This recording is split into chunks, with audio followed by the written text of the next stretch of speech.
I just tried to create other situations within that situation to, give me all the things I need. Because I never really did it because I wanted the most money in the business. I just wanted to try to change and impact as many lives as I could. And if you are one of those people who's had an idea to do something and you've been sitting on that idea for 12 months, 3 years, 4 years, what is stopping you from doing it? Just do it.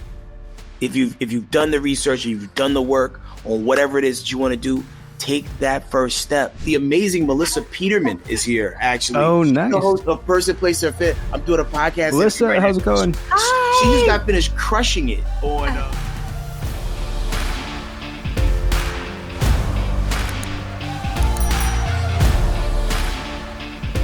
All right, what's up, y'all? It's Parker with UPBEAT. We're back for another awesome episode. We've got Mr. Headkrack on the show with us. How are you, sir? I'm doing fantastic. I'm so excited to have him on the show. We crossed paths actually at VidCon in Anaheim, California, just a few weeks ago, and it was a pleasure meeting you there, man. Did you enjoy your experience? It was a very eye-opening experience because I remember when my kids first hit me up about VidCon, it was like, yeah, we want to go to VidCon. I'm like, what is VidCon? Then I looked it up, and I still didn't really quite know what it was. It was trying to figure out what tier package I needed to buy to make sure my kids had the best time, because they don't really bug me about a lot of things, but they was very adamant about wanting to go to VidCon. So I didn't want to fumble it. You know what I mean? So whatever influencer or YouTuber or Instagrammer they wanted to see, I wanted to make sure, they'd be able to have that premium access. So they got a chance to meet and take pictures with mad people. And for me, it was the panels that I attended and even stopping at some of the different booths and stations, hence how we ended up meeting.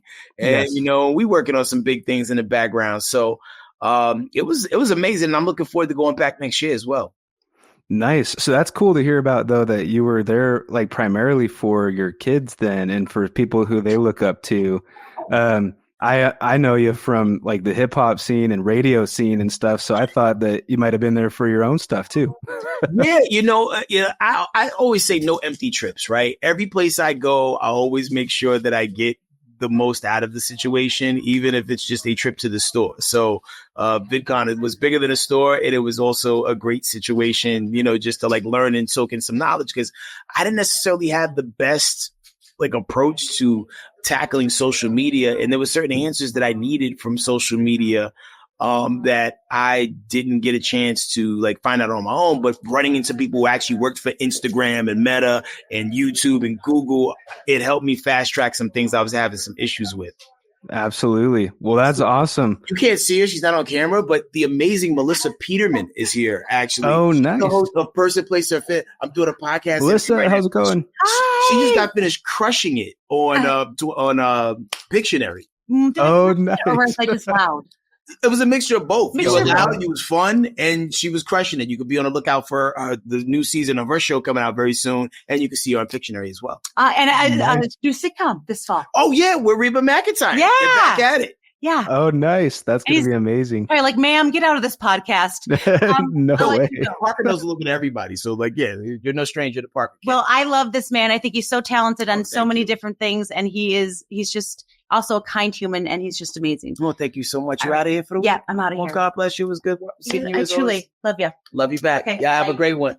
That's awesome. Yeah, It's everybody look out for that. We'll put links in the descriptions. Hell yeah. It's never a dull moment up here, and I love it. Nice.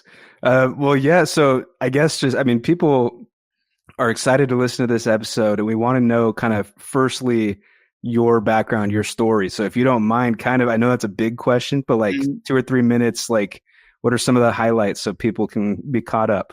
Okay, so graduated from high school, and then it was time to figure out what I was going to do with my post-high school life, because a lot of people peak in high school. You know what I mean? If you was a high school football dude and, you had scored the winning touchdown like Al Bundy, some people rest on their laurels. But I knew this is the time where I needed to figure it out. So I ended up getting an internship working at a record company. And that fast tracked a lot of things because I got a chance to learn a lot about the business from the background side of things. And it also introduced me to major players within the record and radio industry that would actually later on become allies for me and allow me to actually get my foot in the door at different radio stations. Because in addition from me calling into different stations and winning contests and things like that, I was also servicing records to DJs and program directors and music directors. So a lot of people already kind of knew who I was ahead of time. So when this new station came to town back in 2000 called 97.9 The Beat, they didn't have no DJs. And me and my homie Keynote and Super K, we turned in a tape, and it was just like a no-brainer. Like, yo, we definitely got to put Headkrack on. And, you know, and my crew came with me. And then next thing you know, we had a night show. The night show became number one. You know, fast forward 4 more years, you know, the opportunity to do a morning show came into play. They paired me with Ricky Smiley. That situation ended up getting syndicated. That syndicated situation put us in the eyes of, you know, TV producers who wanted to start a new brand of entertainment news show called Dish Nation. And we were one of the flagship shows on that. And here we are at this point in time where Dish Nation is like 12 seasons in, about to start season 13. And, you know, and I'm still there from day one. So it's beautiful. And, you know, then also, you know, between point A and point B, I ended up getting my own morning show. I ended up having to lead that situation because it wasn't necessarily a good one for me.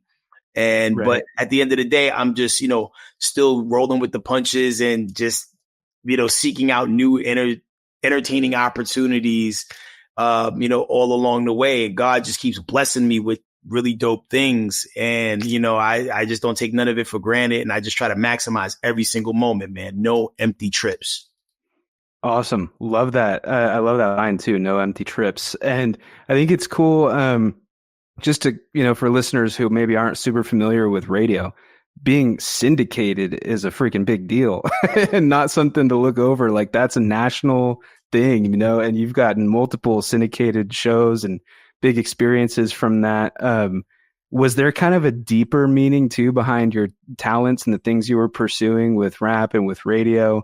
Like, were you trying to I guess, make it through hard times and that was something you found safety in, or were you trying to help more people?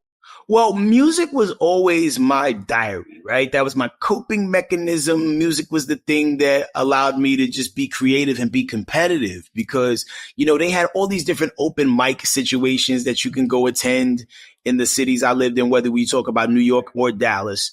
And I was just always a naturally competitive person. So music allowed me to be creatively competitive. And I just really enjoyed and thrived in that because, you know, there was no limits to what you could do or say in that space, whether you talk about rap battles or even like a battle of the hip hop groups kind of thing where like everybody like performs and whoever had the best set that night won something. I just loved all of it because I'm just born to compete for whatever reason. Right.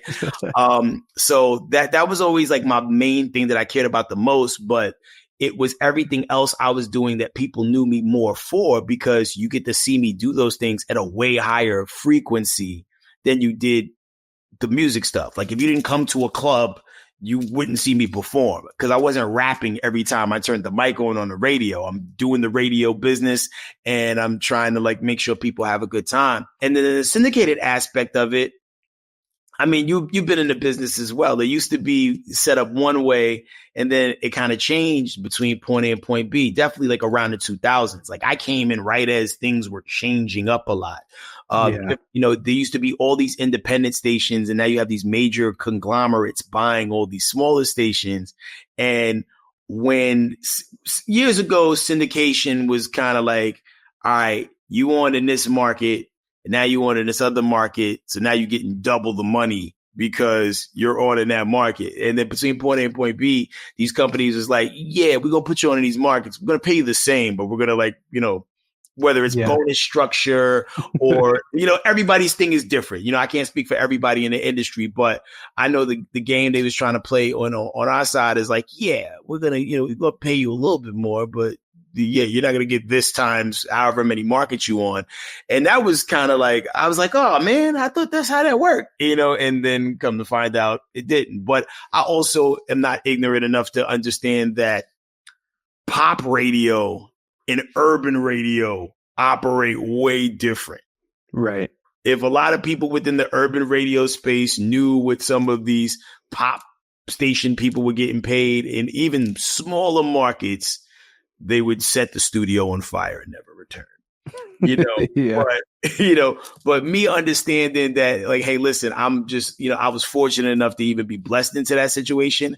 I just tried to create other situations within that situation to, give me all the things I need. Cause I never really did it because I wanted the most money in the business. I just wanted to try to change and impact as many lives as I could, whether it be because I broke your record or I put you on to an artist that changed your life. Cause I remember those DJs that played songs that first, or introduced me to artists that I didn't know about. And that was really what I wanted to do within the radio space. I wanted to be the guy who led you to the new things that, you fell in love with.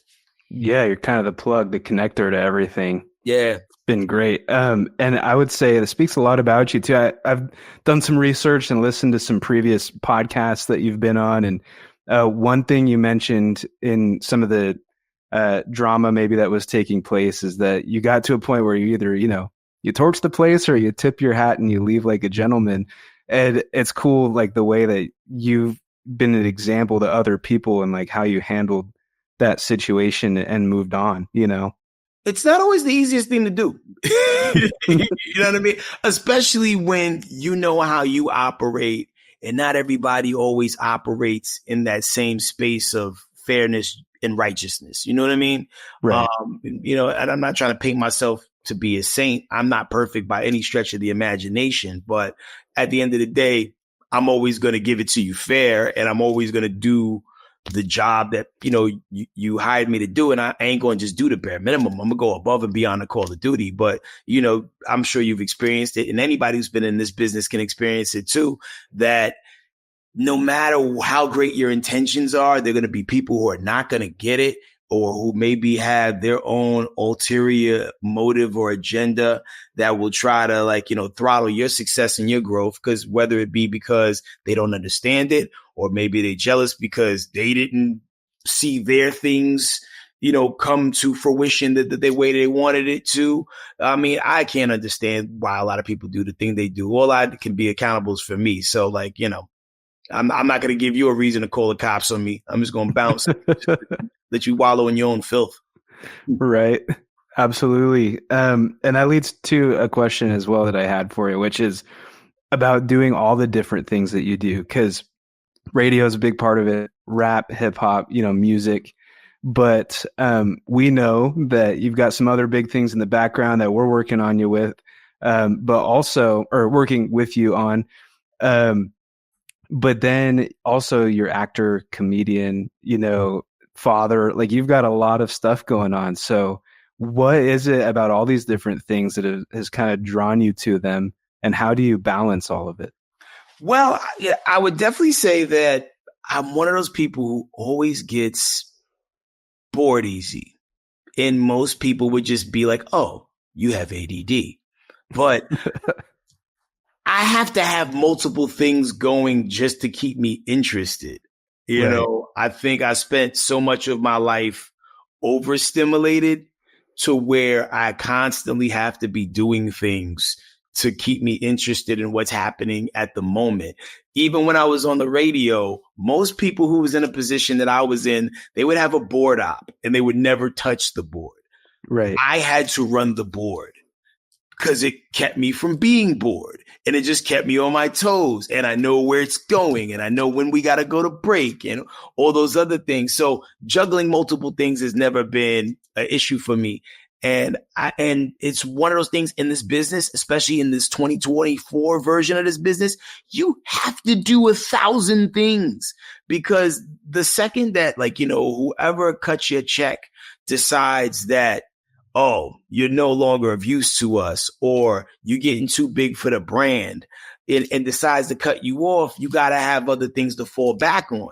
Because, if I didn't have TV to fall back on, if I didn't have music to fall back on, stand up to fall back on, I would have been cold out here, when I left, so just as a defense mechanism, and also to keep my brain entertained, I just have to always keep challenging myself to do something new. And it keeps me from being bored. And it's never a dull moment, like I was saying earlier. Awesome. Well, yeah, I know that's going to resonate with a lot of the listeners. And that question actually came in from our TikTok live stream. Shout out to the TikTokers. Yeah, her name is B. And she asked about how to balance these things. I think a lot of creators, just in the world that we live in now of social media and creating, doing a live stream and doing a YouTube or a podcast or whatever, people have their normal jobs, they have their creative endeavors, they have their families, and they're just like, how do we do all of this? And it can be challenging, but it kind of comes down to your prioritizing and time management, and also your dream, your mission, like what you want to achieve. And everything you said right there is spot on the money, because I think I explained everything except how do I do it, and it's everything you just said. It is time management, which is something that I'm always trying to work on and balance, because the days go by so much faster when you're an adult and have a crazy schedule and a crazy life.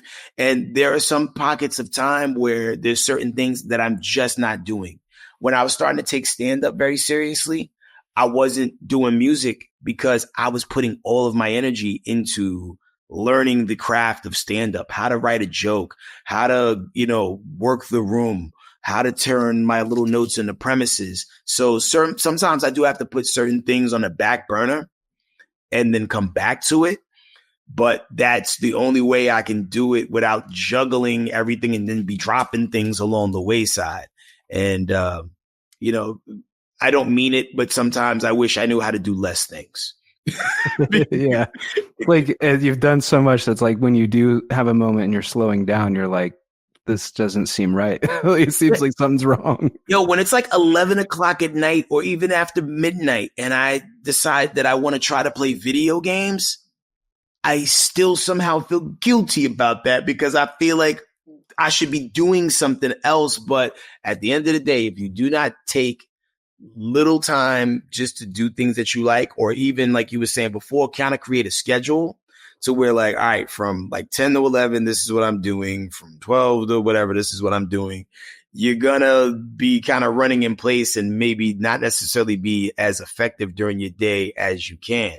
It does get a little gamey when you talk about like creative things. Like me and my manager talk about this all the time. Like I'll be like, if I'm editing a video, I'm going to edit the video till it's done. And she's like, well, you need to put a parameter of time on when you'll finish it. And it's like, it doesn't work like that for me.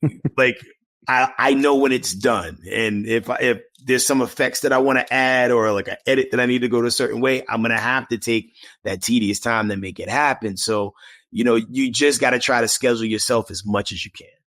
Yeah, absolutely. I think there's a lot of good tactics in there for everybody. As far as like faith and values and maybe your dream and your mission, how have those things impacted you? Like, do you feel like a lot of what you're doing is a calling? Yeah. I feel like I was always pushed into this direction. I always tell people all the time, like, it feels like a lot of things in my life were a lot like the movie Slumdog Millionaire, where certain things are happening in your life or you're doing something or you're around something. You don't quite know in real time why this is a thing until you're in that moment. And it's like, oh, that's why.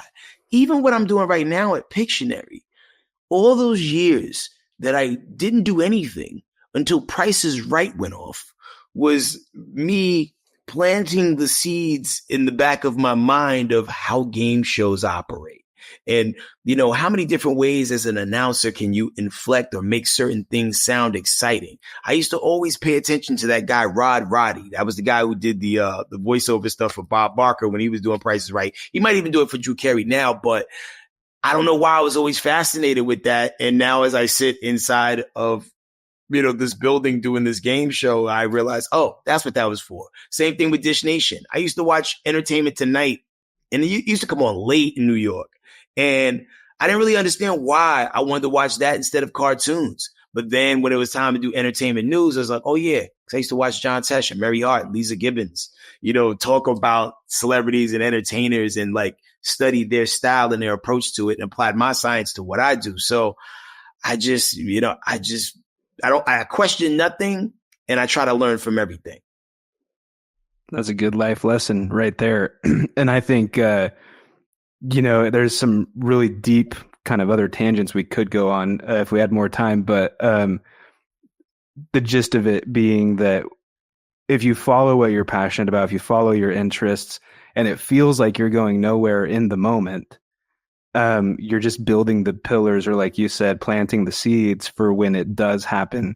And when it does come to fruition later, and you can look back and be like, okay, I can connect all these dots now. Yeah. I mean, and also too, like, when you do feel stagnant, you do sometimes have to do a personal assessment and figure out when it's time to move around and do something different. People always say that quote, insanity is doing the same thing over and over again and getting the same results. And, Right. and I feel like we've all been in a point at some point in our lives where we feel like I'm spinning all these wheels, but what am I getting out of it? What's the end game? Am I really getting further? And it's not until you get to these uncomfortable positions where either you move on your own or someone forces you to make a move on your own, can you really, really, really, get some growth and achieve that next level. Because it's really easy to get complacent, and that's in anything, relationships, jobs, even friendships. A lot of us, serve friendships that don't necessarily benefit us in the long run and maybe hurts us more in the long run than it does help us, So you just got to know when to shake the spot. Absolutely. Well, hey, thanks for that. We'll just kind of wrap up here with a few questions that have come in from TikTok.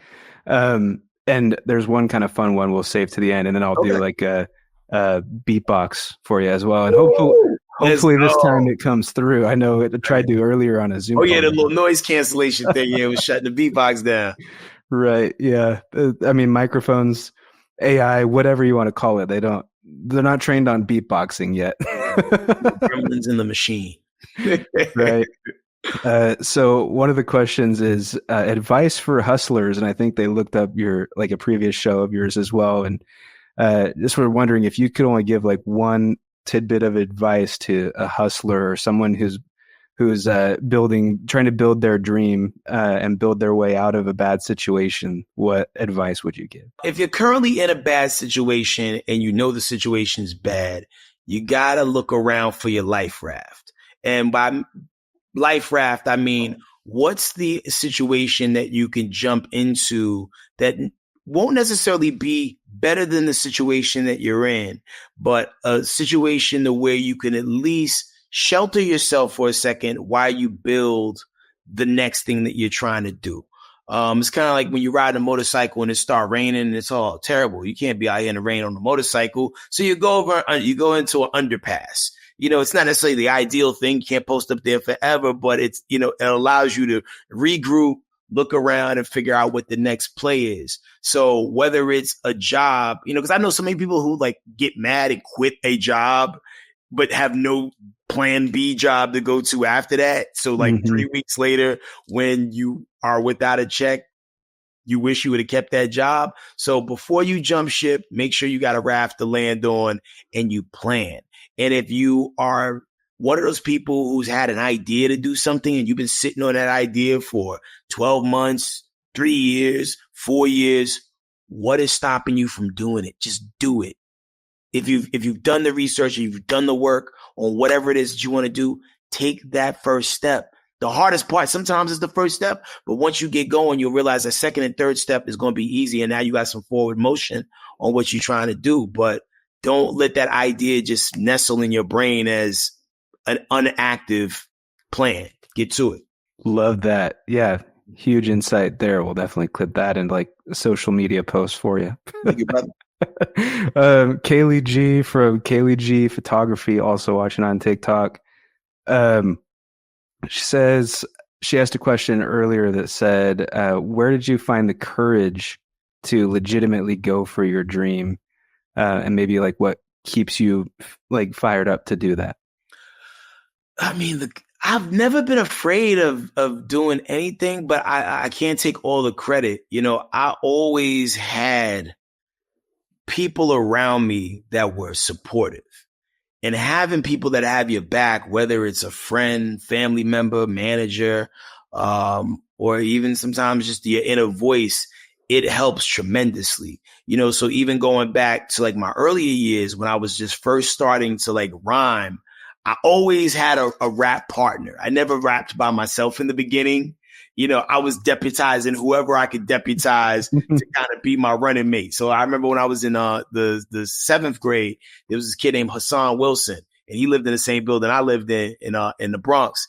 And, he was another kid who didn't really like going outside like that because the neighborhood we lived in was hella dangerous. So we would just play video games all day and just watch rap related stuff and write rhymes. And then, he was like kind of like we was each other's security blanket to get out there and be vocal. And the more and more I started doing it on my own, I just got comfortable and confident. And, and then it got to a point to where I realized that if I don't take the shot, someone else will. So for everybody who feels like whatever it is won't happen for them, it's like, why not? It has to happen for somebody. Right. So the worst thing you could ever do is not do it, because even if you fail, at least there's a takeaway that can help you do whatever it was you was trying to do better, whether it's start a business. Most people's first business fails because that one's a learning curve. It's the second or third business that sometimes really turns into fruition. I think a great example is, I don't know if you ever heard of Slutty Vegan. Mm-mm. So Slutty Vegan is a very popular vegan-based burger chain it used to be just in Atlanta. And the lady who started it, her name is Pinky Cole. That was like her second or third food business. The first two didn't work out for whatever reason. But the third one, after, hitting your head a couple of times and realizing, okay, this is what I did wrong and this is what I could do better, she created this thing called Slutty Vegan that started as a food truck. And every place she went, the food truck would have like people just lined up for blocks. And then it turned into brick and mortars. Then there was more brick and mortar stores. And now there's Slutty Vegans all over the country. And if they're not in your city yet, they will be soon. But it all came from her not being afraid to go out there and fail. And yep. I think some of us are so pride driven that, we don't want to lose, but losing is a part of learning. And, thank God I've won more than I've lost, but I definitely have fumbled the ball and half started some things that probably could have been more successful if I would have went about it a different way. But I know what my weaknesses are. And, and I tell people all the time, like, hey, I can walk in and tell you the idea, but I'm going to need some help because admin is not my strong suit. I'm the idea guy. You know what I mean? So like when you put the ideas with the admin, you're unstoppable, so it all helps to know what you need and not be afraid to get out there. That was amazing. And it kind of the big takeaway for me was the faster you fail, the better, like accept that you've got to fail. So just rather than hang on to not wanting to fail for years, sometimes like just let the freaking failure spot happen so you can go on to 2.0, 3.0, 4.0, because it's always going to get better as you go. Indeed. Love that. So we'll wrap up with this final question from some of the TikTok fans here that have looked into what you do and are excited about it. They want to know maybe some of your favorite artists that you've run into over your career, some of the top celebrities you've met, and maybe if you've got like a fun story or whatever with that. Man, the blessing of doing what I do, right? I get to meet a little bit of everybody. And I, growing up, big boxing fan. To this day, I'm still a big boxing fan. And I remember the first time I met Mike Tyson, it was in Miami at this Yale Haiti benefit thing. Like they had a bunch of different celebrities working the phone banks. Mike Tyson was there. Chris Brown was there. Me, Ricky Smiley, a bunch of other people. And when I met Mike, he was real cool and nonchalant. I think he was on a, because Mike have his up years, his down years. I think he was kind of having a down year, but he was still there, right? And, my whole life, I always wondered what I would say to Mike Tyson when I met him in person. And when I finally met him, I woke up, I shook his hand and said, I use you all the time in fight night. I didn't know what else to say in real time in that moment. You know what I'm saying? Because like you just think that all submissive to all quiet. right. You know, like, man, Parker, like, because you think these people have heard it all. Like, man, you're the champ. You're the greatest boxer that ever lived. And I was like, well, what's something he probably hasn't heard today?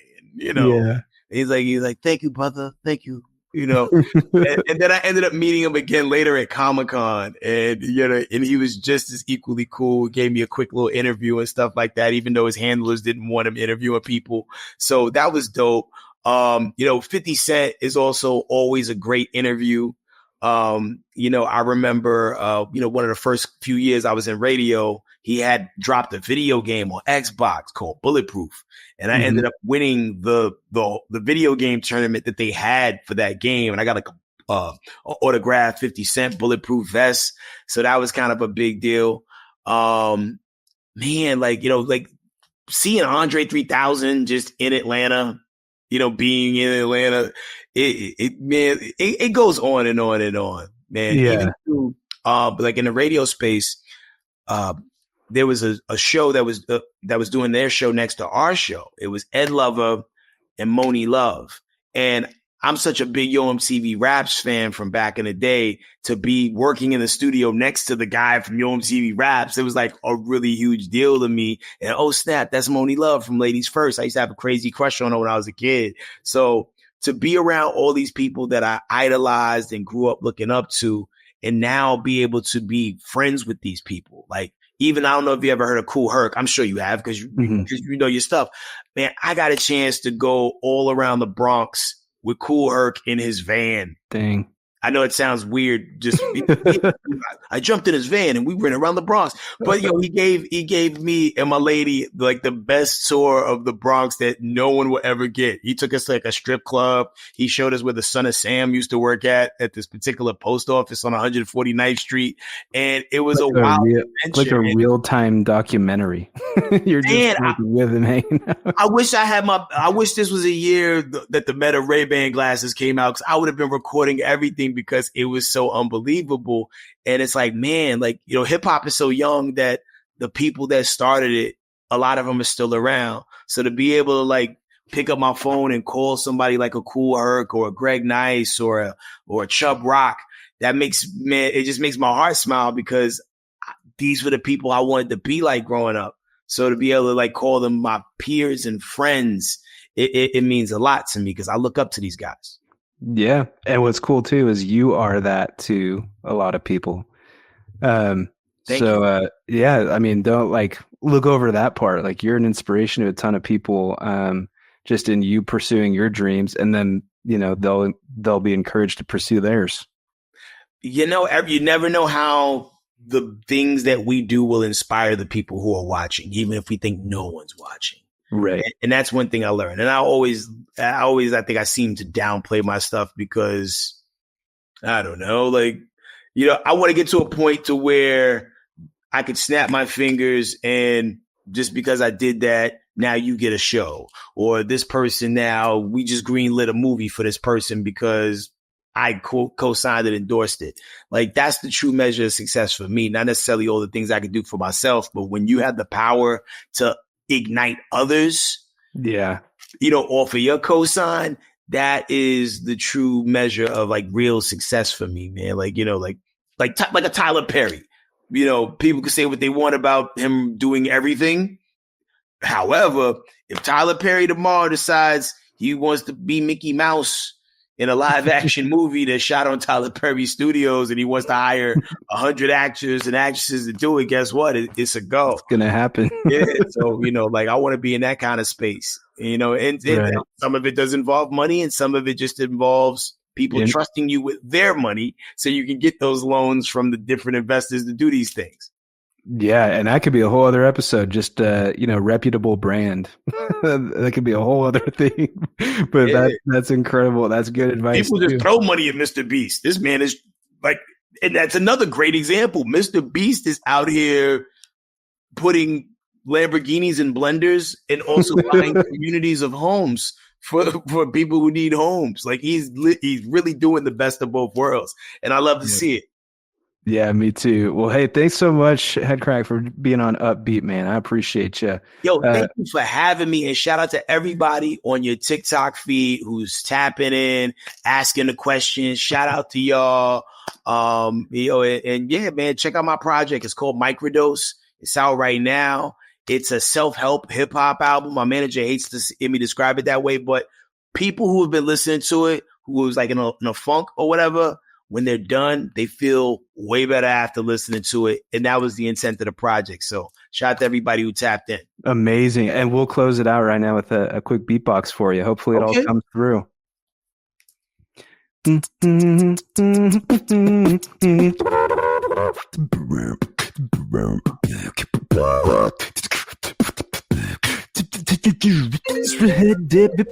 Headkrack.